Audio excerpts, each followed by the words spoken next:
लिखिए।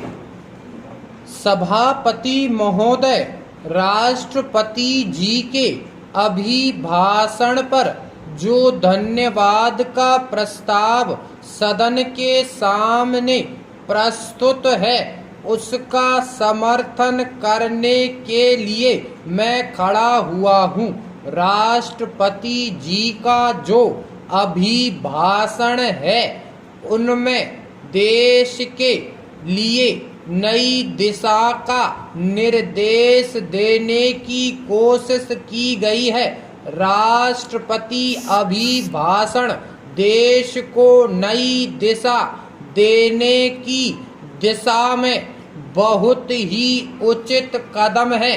पहला है समाज का अत्यंत गरीब वर्ग, जिसे हरिजन और आदिवासी कहते हैं, उसकी आर्थिक दशा सुधारने के लिए पूरी कोशिश की गई है। दूसरा है महंगाई रोकने के लिए ठोस कदम का उठाना।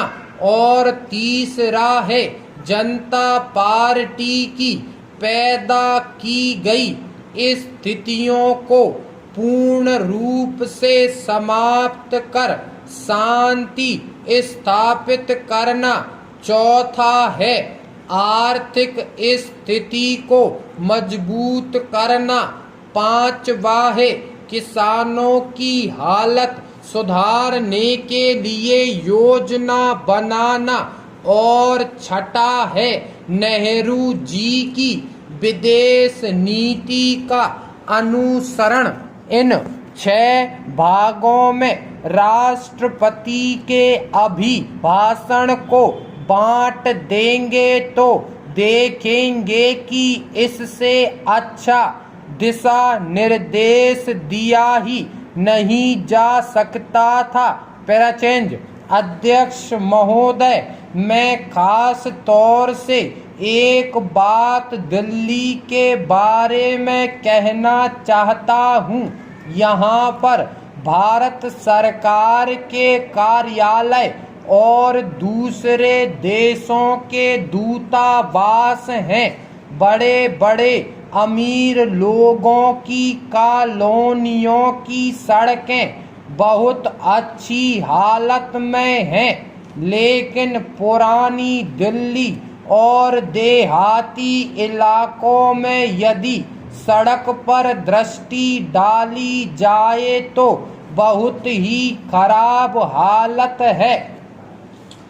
दिल्ली ऐसा शहर है जो पूरे देश का हृदय है।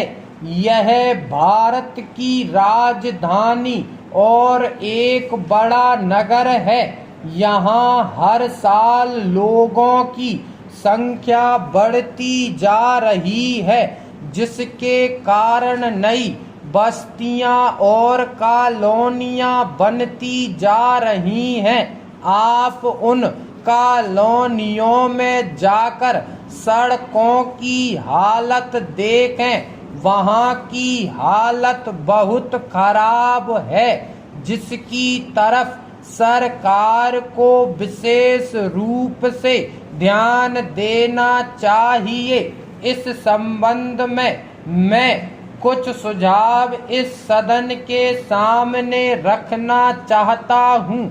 मेरा सरकार से अनुरोध है कि उन सुझावों पर विचार करके दिल्ली में मोटर गाड़ियों के मालिकों को अनेक प्रकार की सुविधाएं देने की व्यवस्था की जाए।